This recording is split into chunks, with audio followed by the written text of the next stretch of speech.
Thank you.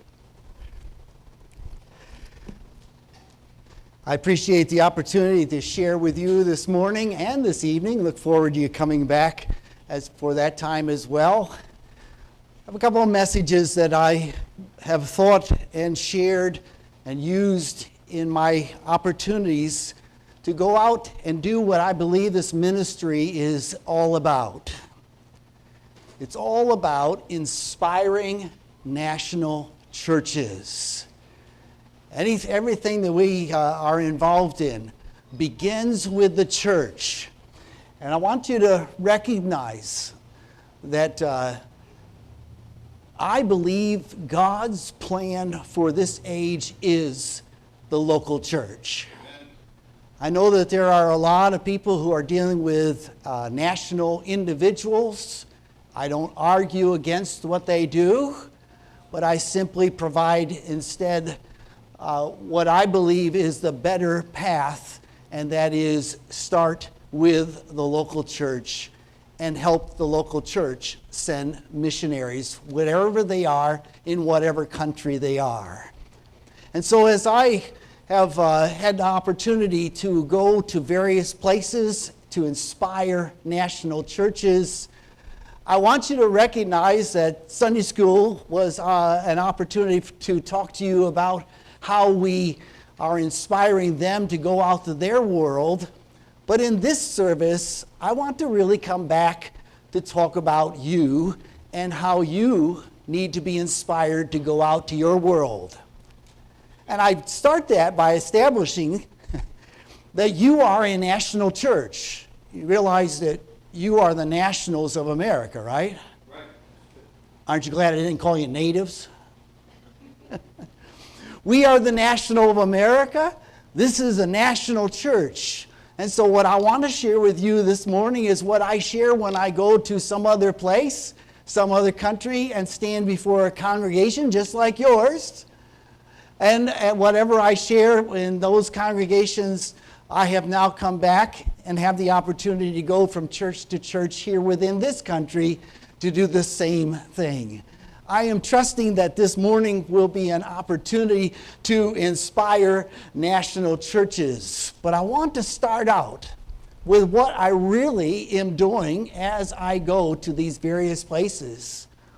And that is to not only talk about what they're going to do, but what I believe the American local churches and their missionaries should be doing as well. I've been trying to promote this concept in every opportunity as I get in front of our churches here in America. As you think about missionaries today, I think that there are some need for some changes in our mentality as we send out missionaries. I said to you earlier in the Sunday school hour, we now are in a country of a world of 8 billion people, and a shrinking missionary workforce. And whatever we do in missions can no longer be simple addition, but it must be multiplication. And I think that this phrase is the starting point for that multiplication mindset that we need to have in missions today. It's not about what I'm going to do when I leave to go across the seas to some other place. Instead, I'm trying to challenge people to think in terms of this. Every missionary goes to someone else's Jerusalem. As you leave from here, your Jerusalem, and then you go out to some other place, you are entering into what is their Jerusalem. And as you from your Jerusalem have left to go to their Jerusalem, it is every significant importance that they be urged and inspired to go out to their world. Let me see if I think I have this phrase. Now, there's another phrase that I have added to that, and the phrase is this: don't send your missionary to do something. Which sounds a little odd, doesn't it? We send missionaries and then we listen to the reports of what they have done. But I think that's addition. Instead, I would offer and encourage that you speak with your missionaries and say, send your missionaries to train and assist them to do something. And that argument, I believe, will produce a number of people coming from the Jerusalem where they are out into their world and multiply what it is that God can do. So this morning, as I want to discuss, I want to talk about your Jerusalem and talk about this place and use this as an example of what I do when I go to someone else's Jerusalem. In fact, I've kind of done that, haven't I? I've come here from Southwest Michigan to be here with the hope that I can inspire you and to go out from your Jerusalem and to send missionaries out who will go to their Jerusalem to send missionaries out to their world from which they will go out. Well, you know how that goes on. So I want to talk to you for a little bit about your Jerusalem. And I want to do it. I had you turn to Luke chapter 19. Perhaps you still have that open in front of you. I want you to put your bulletin or something in there. We're going to come back to that. Instead, I'd like for you to initially to go to 2 Kings chapter 5. And I'm glad that you left the younger ones in here this morning, because what I want to talk to you about is a little girl who knows something. I want you to have that phrase in your mind as we go through 2 Kings chapter 5, but she knows something. But she knows something. In 2 Kings chapter 5, perhaps it is a familiar story to you of a little girl there, but I want to take a few moments to run through her story and what happens within this story. The context of 2 Kings chapter 5 is that King Joram, the son of Ahab, is following in his father's footsteps in Israel, and evil has been rampant in the nation of Israel. Across the border in Syria is King Ben-Hadad, and he is not a very nice guy. In fact, he is one that has encouraged and sent out raiding parties. And they've gone across the border into Israel, raided various villages, caused destruction and death, but also has taken captive different ones from that location and brought them back as slaves. During one of those raids in Syria, a little girl is taken captive. But I want you to know something about this little girl. She knows something. She knows something. I want you to think, there are three things that I really want you to capture this morning. And the first one would be this phrase: witness where you are. There is always an opportunity if you're looking. That's good. As you look at verse number 1, we are introduced to the main characters. We are first introduced to this man, Naaman.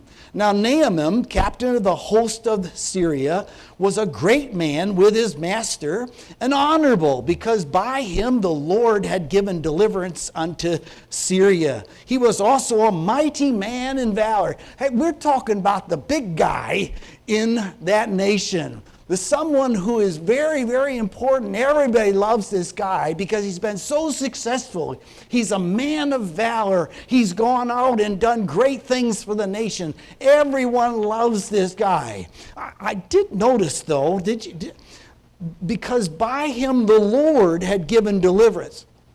What's the Lord's name doing in this in this passage? Well, I think the answer is fairly simple when you think about what's going on in Israel at this time, and King Joram and the nation of Israel. You know, there are times when God in the passages has used other nations to punish his people in order to bring them back to God. There will be instances as you go. King Cyrus is known as my servant. King Cyrus? He uses and utilizes the armies of other nations in order to bring his people to their knees and back to their God. And I think that's what's being pictured here in this phrase, because by him the Lord had given deliverance and Israel had been punished. You notice, though, I left one little bit out of that verse, didn't you? It says at the very end of the verse, but he was a leper. I don't know how familiar you are with leprosy, but it is a terrible disease. It's a disease that will take the body to the place where pieces and parts of it will fall off. It's a horrible, horrible, horrible disease that will ultimately lead to death. Put that into context, the greatest army leader in the country, the most successful man, is going to die. The man that they look up to has a death warrant going on. And there's nothing they can do about it. He's going to die. You look a little further in verse 2, it says, and Assyrians had gone out by companies and had brought away a captive out of the land of Israel, a little maid, and she waited on Naaman's wife. We're introduced to this girl, not mentioned even what her name is, but just a young girl captured and brought. And you might ask yourself the question, where was she? Well, here are some of the things. She was stolen from her family. She was not home. We're familiar with the box cartons, aren't we? That identify the people who are missing, children that are missing. We know the difficulties that families face when a child has gone missing. She is stolen and she is not home. She is in enemy territory. She's outside her country. She's no longer home. She's outside the country. She's among the enemy. She is not surrounded by family and friends and enjoying life with her family. And she's in bondage to the enemy, a slave. But the enemy is not well.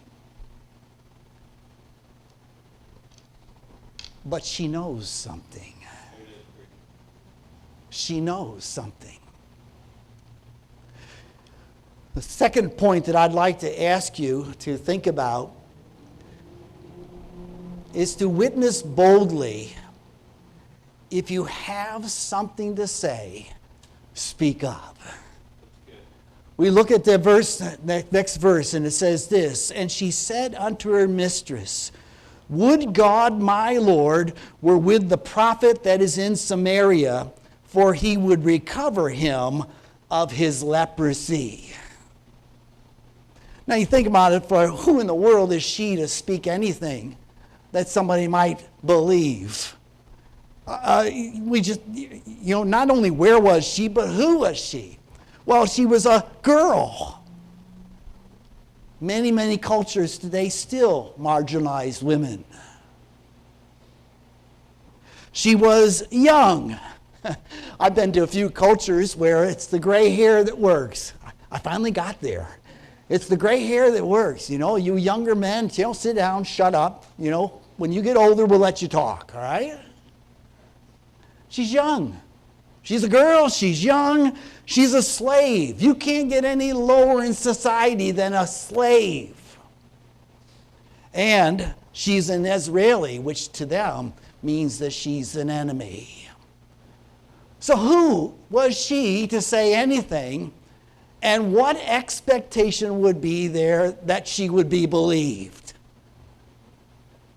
And yet, a country with a national leader who is very, very ill hears what is said, and this is what happens. Verse number 4. And one went in and told his Lord, saying, Thus and thus said the maid that is of the land of Israel. And the king of Syria said, Go, and I will send a letter unto the king of Israel. And he departed and took with him 10 talents of silver and 6,000 pieces of gold and 10 changes of raiment, and brought the letter to the king of Israel. Isn't it amazing? I mean, this has to be a God thing. Amen. Why in the world would they listen to some little girl who came across the border from her nation as a slave? Who would imagine that they would believe her words, that they would take courage or take hope from that word that she said, that they would actually talk to the king and the king would send them. Can you imagine that? A enemy general is going to walk into the palace of the king of Israel. How does that happen? But she was believed, and they took action, and the action that they took leads the man to the king of Israel. If you have something to say, speak up. Let me give you the third thing, though. Witness with hope. Take the risk because you believe. I want you to think, seems like that's a story that everybody knows a little bit about. But would you just think for a moment, what happens to this little girl if Naaman goes to Israel and returns still a leper? She knows something. She has spoken up. She has been believed, and they've taken action. But what if Naaman comes home and he's still a leper? What would happen to her? And do you know, if you read the rest of the passage, you might as well say, and there was every opportunity for Naaman to come back still a leper. He gets into, I won't read all the verses, but verse number 7 says, he gets into the palace, and the king reads the letter, and he says, verse 7, Am I God to kill and make alive, to make this man? Are they trying to start a war? I mean, it was almost like Naaman, but then running back home. But it's Elisha, the prophet, hears that the king, verse 8, had rent his clothes, and he said, send a message, send him to me. So he exits from the palace, and he heads down to Elisha's home. But what does Elisha do? Elisha, verse number 10, and Elisha sent a messenger unto him. Go and wash in Jordan 7 times, and thy flesh shall come again to thee, and thou shalt be clean. But Naaman was wroth. Naaman's upset. Number one, he's upset because he sends them somebody. He doesn't. Elisha, hey, listen, you know who I am? And you're sending Elisha, you're sending a messenger? I expected to meet the man. And you send me a messenger. And then what does the messenger say? Go dip 7 times in the Jordan River? Are you kidding? There's far better rivers in Syria than the Jordan. And he is angry, and he picks up his toys. Well, he's headed home. What happens to the girl? If he returns home and he's still a leper. The servants reach into and say, My father, verse 13, if the prophet had bid thee do some great thing, wouldn't thou done it? How much rather than when he says to you, wash and be clean. And so they head down to the Jordan. And he dips in once. Nothing happens. Dips in twice.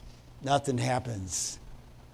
3 times, nothing's happening. 4 times, nothing's happening. All right, I've had enough of this, right? What happens to the little girl if Naaman gives up and doesn't follow the full instructions and returns home a leper? Dips in 5, 6, and then in the 7th time, verse 14 says, and his flesh came again like unto the flesh of a little child, and he was clean. The little girl knew something. She spoke what she knew, and God performed the miracle because she believed. There's a lot more to the story. I invite you to read the rest of the chapter and see some of the things that are going on. But can we start looking at the application? Let me ask you, here in your Jerusalem, do you know something? Do you know something? Do you remember what it was like before you made that decision to become a believer in Jesus Christ? Do you remember your story? I've said this over and over and over again in various churches in various countries. What's your story? Pastor, that'd make a great service sometime. Just let everybody come up and tell their story. I was lost in my sin. What was it like before you became a believer in Jesus Christ? What were you delivered from potentially? Either you never did it, or you did it and God delivered you out of it. Where were you? What's your story? Who was there when you heard about Jesus? Where were you at? Was it at home with mom or dad? Was it in the church service and you walked an aisle? Was it at a campground where you heard the message and you responded to it? And what happened when you became a believer? How did he change your life from what you were to what you have become today? What's your story? But I'd like to ask the second question that I ask over and over again. And who's the last person you told your story to? When was the last time you, who know something, spoke up in spite of what might happen? Somebody slam a door in your face. We got nothing compared to what other nations have when it comes to persecution, when it comes to difficulties in life. And yet we still sit back and think somehow the pastor is going to do the job. Somehow he'll reach this community. That's what we pay him for, right? Or maybe you've got an evangelist. I hope you do. But you can't wait for the pastor, the pastor's wife, or the evangelist. Everyone has got to go out, and all you have to do is tell your story and let God do the rest. Witness where you are, right here. Witness boldly because you know something. Witness with hope, believing that God can do something. And I don't conclude with this. I think you still have a few minutes because I want to come back to Luke chapter 19. But take this thought in mind. If you don't reach Torrington, who will? And it's experienced people who reach Torrington are the ones that you want to send out to your world. It all has to start right here. You don't just simply send somebody out who has never done it. That's a problem in missions.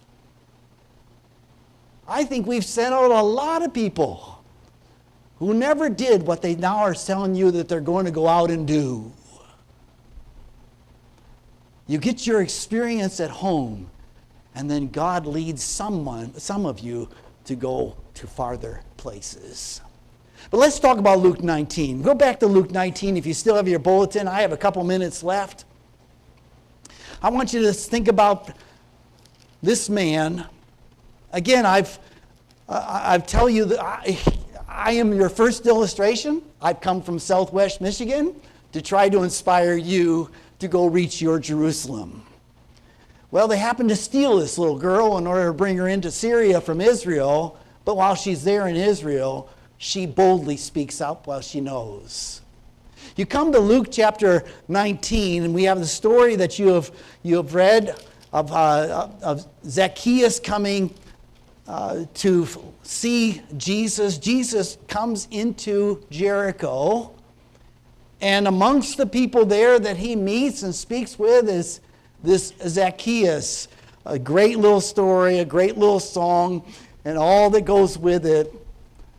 Jesus comes to Jericho, spends a few hours, and then he's gone. Sounds like me.